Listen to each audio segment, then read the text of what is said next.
Good morning friends. Last class में हमने देखा था स्प्लिटिंग ऑफ ऑक्टाहेड्रल ऑर्बिटल। हमने डी ऑर्बिटल का स्प्लिटिंग देखा था ऑक्टाहेड्रल के केस में, ठीक है। और मैंने आपको बताया था कि ऑक्टा के केस में, ये ऑक्टाहेड्रल के केस में जो रिपल्सन लगता है, जो अट्रैक्शन फोर्स लगता है, और इस माइनस माइनस में जो रिपल्सन लगता है वो कैसा है, क्यों, उसकी वजह से है, ऑन द एक्सिस की वजह से, ऑन द एक्सिस की वजह से। इसलिए रिपल्सन जो लग रहा है वो किन ऑर्बिटल्स के बीच में लग रहा है, ऑन द एक्सिस के बीच में। ऑन द एक्सिस कौन कौन थे, X square, D X square minus Y square और डी जेड स्क्वायर, ये ऑन द एक्सिस होते हैं। और बाकी जो D X Y, D Y Z, D Z है, ये क्या होते हैं, आपके बिटवीन द एक्सिस होते हैं। तो ऑक्टाहेड्रल में अगर आपसे पूछा जाए कि ऑक्टाहेड्रल में रिपल्सन कैसा लगता है, तो ऑक्टाहेड्रल में रिपल्सन ऑन द एक्सिस लगता है, क्योंकि उसका स्ट्रक्चर ही वैसा होता है, ज्योमेट्री उसकी वैसी होती है कि जो लिगेंड्स होते हैं वो कहाँ पर लाई करते हैं, ऑन द एक्सिस लाई करते हैं, ठीक है। तो हमने स्प्लिटिंग देख लिया था, साथ में मैंने आपको ये भी बताया था कि जो दो ऑर्बिटल है उनको हम ईजी बोलेंगे, जो तीन होंगे उनको हम T2G बोलेंगे, ठीक है। अगर एनर्जी लेवल की बात करो, कितनी एनर्जी बढ़ी कितनी घटी, तो जो ऊपर जाएगा वो एनर्जी उसकी बढ़ेगी, नीचे से ऊपर जाने में एनर्जी बढ़ती है, कितनी बढ़ेगी, 2 बॉक्स है तो 3, और 5 बॉक्स का था तो 3/5, और जो नीचे होगा 3 बॉक्स है तो उसके लिए 2, प्लस ये साइन दिखाएगा कि एनर्जी बढ़ रही है, माइनस साइन ये दिखाएगा कि एनर्जी घट रही है। और ये जो डेल्टा नॉट था उसको हम क्या बोलते हैं, क्रिस्टल स्प्लिटिंग या स्टेबलाइजेशन एनर्जी। इतना कल हम लोगों ने देख लिया था। आज हम ये देखेंगे कि वीक फील्ड लिगेंड और स्ट्रॉन्ग फील्ड लिगेंड की वजह से कैसे पेयरिंग होती थी इलेक्ट्रॉन की, कैसे पेयरिंग नहीं होती थी, ठीक है। तो उसके लिए थोड़ा सा आपको 2 चीज़ें याद रखनी होंगी, तो नोट करके मैं लिख दे रहा हूँ, आप इसको याद रख लेना। सबसे पहला क्या कि अगर हमारा लिगेंड्स कैसा है, SFL है, लिगेंड्स हमारा कैसा है, स्ट्रॉन्ग फील्ड लिगेंड है, लिगेंड्स कैसा है, SFL है, तो जो रिपल्सन फोर्स होगा वो भी क्या होगा, ज़्यादा। स्ट्रॉन्ग फील्ड लिगेंड होने से रिपल्सन फोर्स क्या होगा, ज़्यादा। और अगर रिपल्सन फोर्स ज़्यादा होगा तो ये जो आप ये जो यहाँ से यहाँ तक देख रहे हो, यहाँ से यहाँ तक, इसको बोलते हैं एनर्जी गैप। क्योंकि एनर्जी यहाँ कम हुई, यहाँ ज़्यादा, तो दोनों के बीच में कुछ गैप है, उसलिए इसको क्या बोलेंगे, एनर्जी गैप, ठीक है। तो स्ट्रॉन्ग, अगर फील्ड लिगेंड हमारा कैसा है, स्ट्रॉन्ग है, और स्ट्रॉन्ग फील्ड लिगेंड है, रिपल्सन भी कैसा होगा, ज़्यादा। और रिपल्सन ज़्यादा होगा तो एनर्जी गैप भी क्या होगा, ज़्यादा होगा। ये जो गैप होगा वो क्या होगा, ज़्यादा होगा, ठीक है। दूसरा पॉइंट आपको याद रखना है कि अगर लिगेंड्स, अब इसका यूज कैसे करेंगे वो भी हम समझेंगे। अभी लिगेंड्स हमारा अगर WFL है तो रिपल्सन फोर्स क्या होगा, कम होगा। और अगर रिपल्सन फोर्स कम होगा तो एनर्जी गैप भी कम होगा, ठीक है। ये 2 इंपॉर्टेंट पॉइंट्स हैं, इनको आपको याद रखने होंगे कि अगर स्ट्रॉन्ग फील्ड लिगेंड है तो रिपल्सन ज़्यादा होगा, और रिपल्सन ज़्यादा होगा तो ये जो एनर्जी का जो गैप है वो ज़्यादा होगा। दूसरा कि अगर हमारा लिगेंड WFL है, वीक फील्ड लिगेंड है, तो रिपल्सन फोर्स कम होगा, और रिपल्सन फोर्स कम होने की वजह से एनर्जी गैप भी क्या होगा, कम होगा। तो अगर मैं, और अभी ये सब ऑक्टाहेड्रल केस में बता रहा हूँ, सारा ऑक्टाहेड्रल केस में, अगर मैं SFL के लिए बनाऊं ये, तो कैसे बनेगा SFL के लिए, ये सब आप नोट डाउन करते रहना। ये जो गैप होगा थोड़ा ज़्यादा होगा क्योंकि स्ट्रॉन्ग फील्ड लिगेंड है,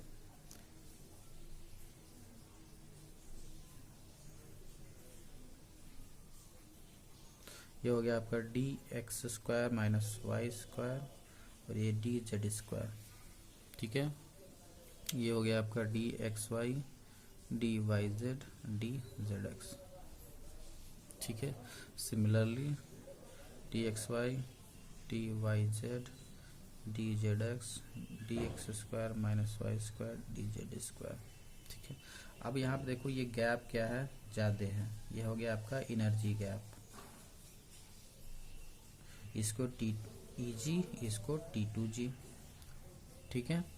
ये आपका ये नॉर्मल एवरेज मतलब जो पहले आपका स्टेबलाइजेशन एनर्जी रहा होगा, बढ़ा +3/5 डेल्टा नॉट, घटा -2/5 डेल्टा नॉट। ठीक है, ये गैप क्या है, ज़्यादा है, किसके लिए है, जब हमारा लिगेंड SFL में है। ठीक,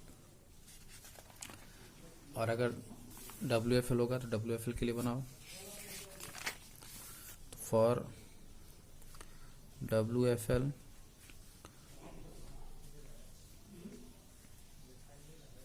सेम वैसे ही, लेकिन गैप थोड़ा सा आप क्या रखोगे, कम रखोगे।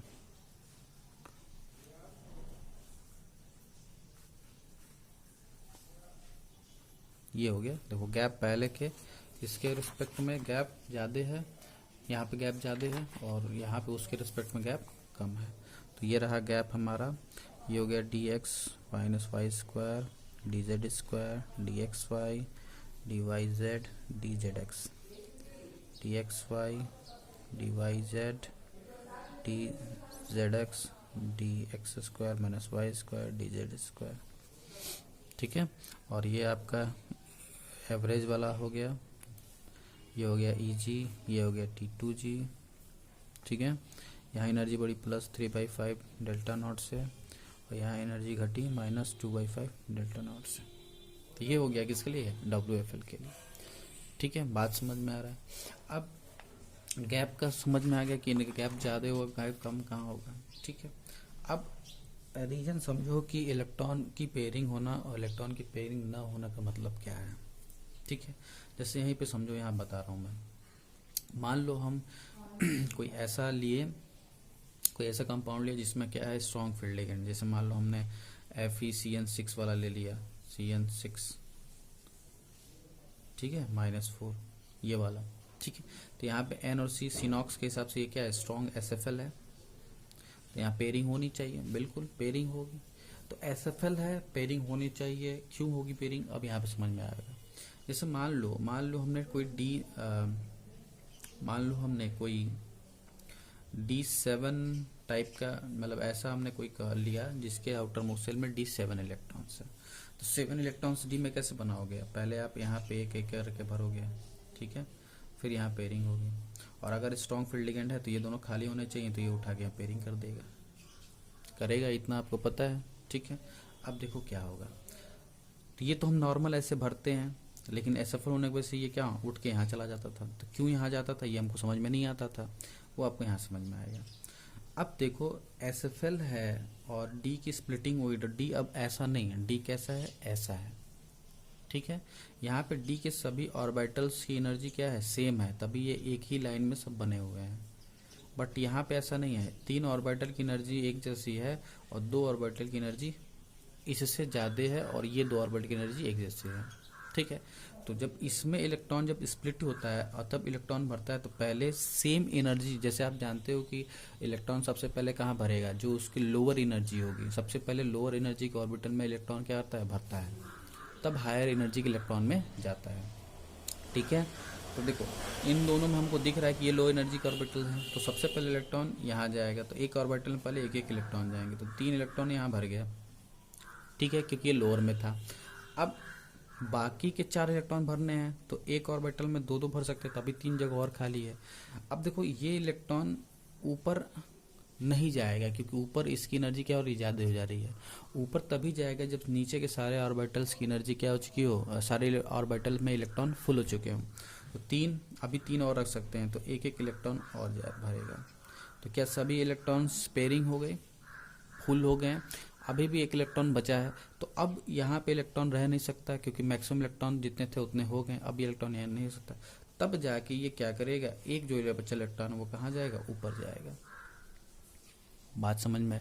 अब इसी को उठा के यहाँ रख दो, अब इसको मिला लो कि यहाँ पे हम क्या करते थे, पेयरिंग कराते थे। क्यों पेयरिंग करा देते थे, क्योंकि इसकी एनर्जी कम हो जाती थी, ड्यू टू रिपल्सन इसकी एनर्जी कम हो गई, तो इसलिए इलेक्ट्रॉन सबसे पहले लोअर ऑर्बिटल की एनर्जी में भरेगा इलेक्ट्रॉन। समझ में आया, क्लियर है। चलो अब थोड़ा वीक ऑर्बिटल में देखते हैं, सेम क्वेश्चन लेते हैं।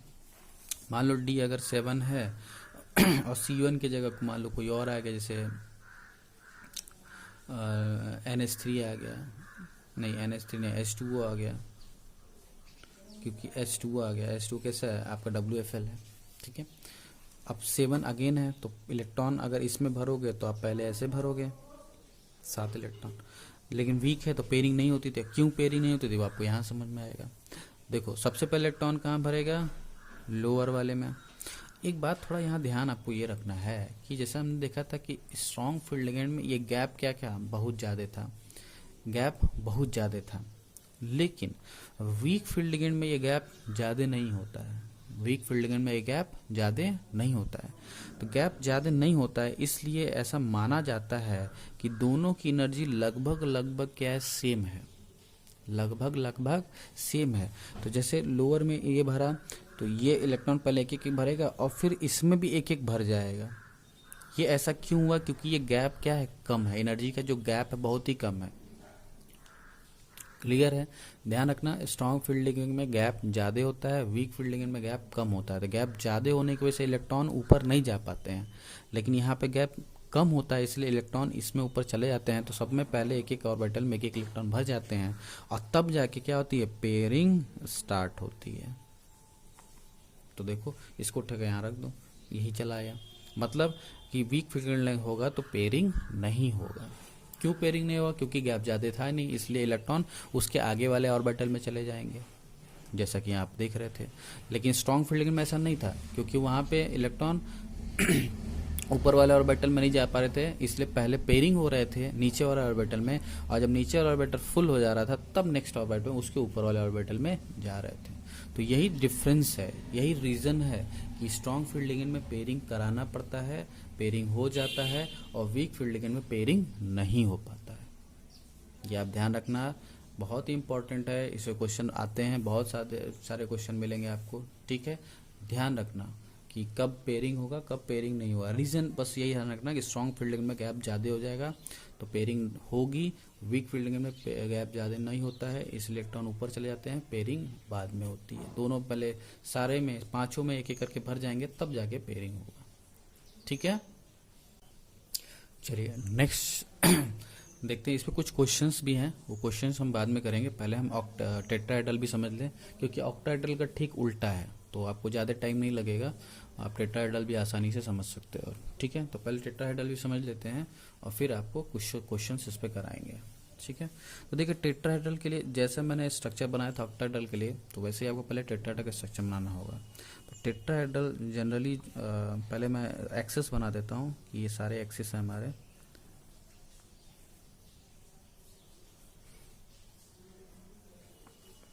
ये हमारे 3 एक्सिस हो गए, ठीक है।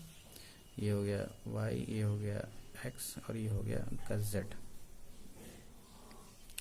ये हो गया y एक्सिस, ये हो गया x एक्सिस और ये हो गया हमारा z एक्सिस, ठीक है। तो ये एक्सिस है हमारा, ठीक है।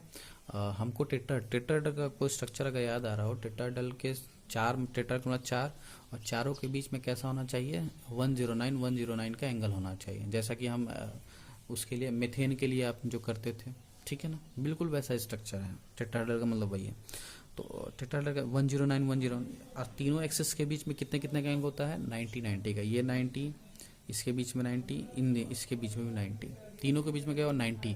और टेट्राहेड्रल में क्या होगा 109 सारे जितने एंगल होंगे 109 होंगे, ठीक है। और ये सारे एक दूसरे के 90 होंगे। पहले एंगल का खेल समझो, ये सारे के सारे जो भी आप कहीं से भी लो, सारे क्या होंगे 90। और टेट्राहेड्रल के बीच में 109 स्ट्रक्चर थोड़ा ध्यान रखें। 3D स्ट्रक्चर है, 2D बना रहा हूँ, थोड़ा सा हो सकता है कि समझ में ना आए, लेकिन अगर आप जूम करो, फील करो, समझ में आ जाएगा कि उसके बीच में जो एंगल होता है वो 109 होता है, और इन एक्सिस के बीच में, सभी एक्सिस के बीच में कितना होता है, 90 का एंगल होता है।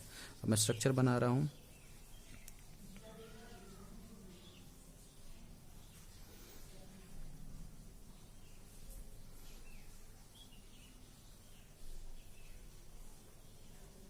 ये हमारा हो गया CMA, सेंट्रल मेटल एटम हो गया। ये हो गया हमारे लिगेंड्स,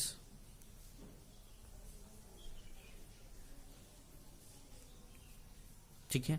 अगर आप ध्यान से देखो तो ये भी 109 होगा, ये भी 109 पे होगा, ये भी 109 पे होगा, और ये भी 109 पे होगा, मतलब ये सारे 109 एंगल पे होंगे। टेट्राहेड्रल स्ट्रक्चर है, ठीक है। और जो हमारे एक्सिस थे वो 90 में था। तो आप कोई भी आप पकड़ लो, कहीं से ही पकड़ लो, कोई भी लिगेंड हमारे एक्सिस पे लाई नहीं करेगा। तो कहाँ लाई करेगा? एक्सिस के बीच में लाई कर रहा है। तो क्या हम यहाँ पे बोल सकते हैं जो ligands are present between the axis, ये इंपॉर्टेंट है कि लिगेंड्स हमारे कहाँ प्रेजेंट हैं? Between the axis.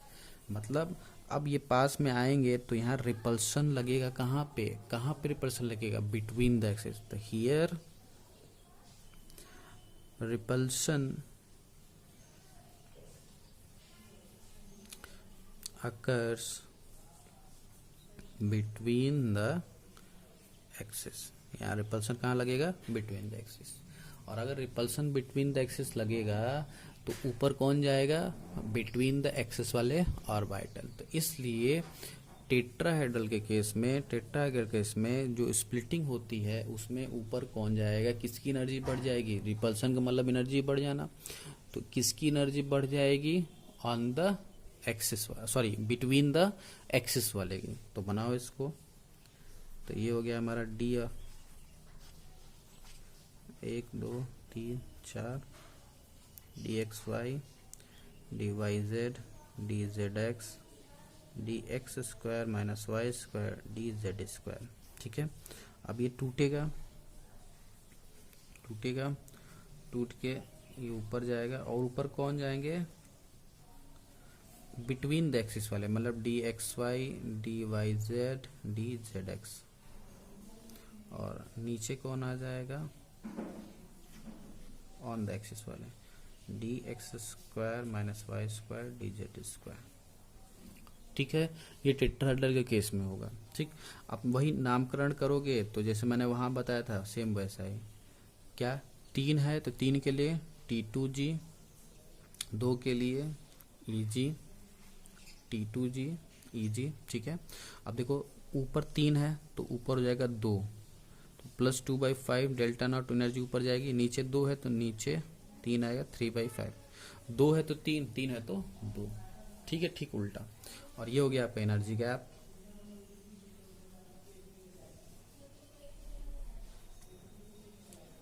क्लियर है? तो ये हो गया टेट्राहेड्रल के केस में स्प्लिटिंग। ठीक है। बिल्कुल अगर आप याद किए होंगे तो ऑक्टाहेड्रल का अगर देखो, ऑक्टाहेड्रल का जो स्प्लिटिंग था ठीक इसी का उल्टा है। ठीक इसी का उल्टा टेट्राहेड्रल स्प्लिटिंग है। ठीक है। यहाँ पर भी आपको वही 2 पॉइंट याद रखने होंगे। टेट्राहेड्रल के लिए आपको 2 पॉइंट याद रखने होंगे कि अगर लिगेंड्स एसएफएल है तो रिपल्सन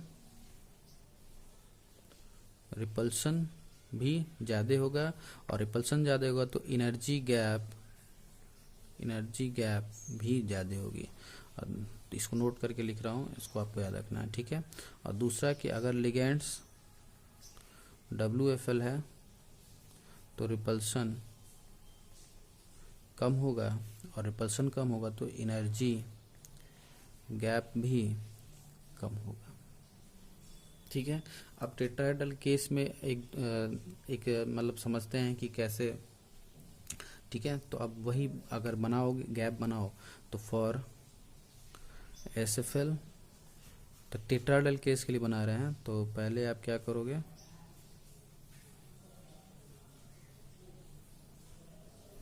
ठीक है।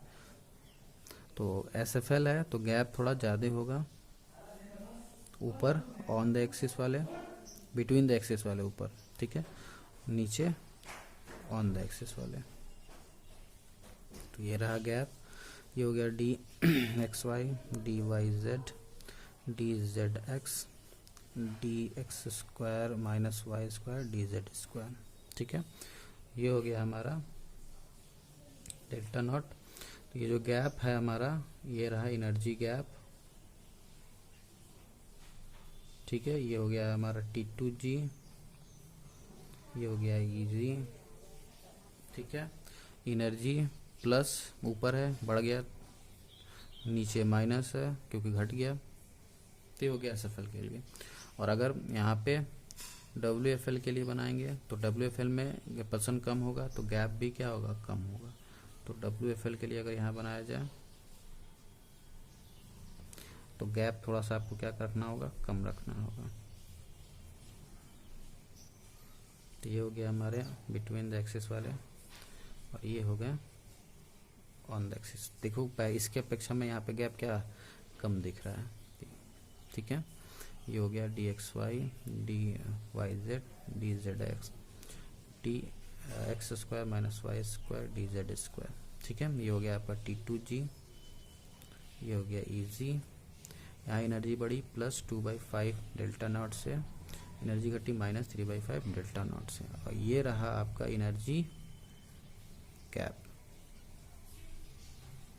तो अब दोनों को कंपेयर करो तो दोनों में एनर्जी गैप WFL में क्या हमको कम दिख रहा है, ठीक है। अब फिर से वही, अगर मान लो SFL है, D में 7 इलेक्ट्रॉन्स हैं, तो SFL है रिपल्सन ज़्यादा होगा। रिपल्सन ज़्यादा होगा तो पहले electron lower orbital, lower energy orbital में भरेंगे, पेयर भी होंगे, तब जाके ऊपर जाएंगे। तो अगर ऐसे भरते थे तो सेम ऐसे करके भरते थे आप, लेकिन जब स्प्लिटिंग हो गया तब अब ऐसे नहीं भरोगे, पहले लोअर में, तो पहले लोअर में एक एक, ठीक है। फिर गैप ज़्यादा है इसलिए इलेक्ट्रॉन ऊपर ना जाके पहले क्या होना पसंद करेंगे, पेयर। तो 4 इलेक्ट्रॉन तो यहीं भर गया, अभी 3 इलेक्ट्रॉन भरा है, बचा है, तो 3 इलेक्ट्रॉन ऐसे जाएगा, ठीक है। यहाँ पे भरने का तरीका देखो, स्ट्रक्चर दोनों का सेम आ रहा है, लेकिन भरने का तरीका देखो, पहले पेयरिंग फर्स्ट 2 में ही हो गई, बाद में ऊपर 3 इलेक्ट्रॉन गया। यहाँ पे क्या था, पहले एक एक सब में भर गया था, तब यहाँ वापस पेयरिंग आए थे। तो रिजल्ट सेम आ रहा है, जरूरी नहीं इस केस में सेम आ रहा है, ठीक है। जरूरी ऐसा नहीं है कि हर बार सेम आए, लेकिन भरने का तरीका अंतर है। जैसे अभी मान लो कि D7 की जगह D6 होता, ठीक है, तो D6 में एक और इलेक्ट्रॉन यहाँ से घटता, तो D6 में भी पहले इलेक्ट्रॉन यहाँ भरता फिर यहाँ भरता। अब देखो दोनों का रिजल्ट अलग है, क्योंकि यहाँ पहले पेयरिंग हुई, यहाँ पेयरिंग नहीं हुई है। बात समझ में आ रहा है। तो गैप ज़्यादा है इसलिए पहले पेयरिंग हो गई, फिर इलेक्ट्रॉन यहाँ गया। सिमिलर यहाँ पे देखो, मान लो D6 हो जाए तो क्या हो गया, पहले ऐसे ऐसे करके आप भरोगे, अगर स्प्लिटिंग नहीं होती तो ऐसे भरते, लेकिन स्प्लिटिंग है, लेकिन कैसा है, WFL है, एनर्जी कम, गैप जो है वो कम है, तो पहले एक एक इलेक्ट्रॉन सब में भर जाएगा, और तब जाके क्या होगी, फिर यहाँ से पेयरिंग। रिजल्ट सेम है, 7 होता तो फिर यहाँ पे एक इलेक्ट्रॉन आता, तो पहले सब में एक इलेक्ट्रॉन भर जाता, फिर यहाँ पे होता। क्लियर है, बात समझ में आ रहा है। तो ये हो गया आपका ऑक्टाहेड्रल और टेट्राहेड्रल दोनों की स्प्लिटिंग हो गई, ठीक है। कैसे समझ सकते हो स्प्लिटिंग, एक बार क्वेश्चंस इस पे बहुत अच्छे अच्छे आएंगे, ठीक है, कंपटीशन लेवल के, तो थोड़ा अच्छे से समझना। नहीं समझ में आता है तो आप कोई भी मैसेज कर सकते हो, कैसा भी हो, कोई डाउट हो आप क्लियर कर सकते हो, ठीक है। अब इस पे कुछ क्वेश्चंस है, कुछ क्वेश्चंस कैसे D ऑर्बिटल का एनर्जी का निकालना हुआ, इलेक्ट्रॉन्स की एनर्जी कैसे निकालना हुआ, तो हम नेक्स्ट क्लास में देखेंगे, ठीक है। तो आज के लिए इतना ही, थैंक यू।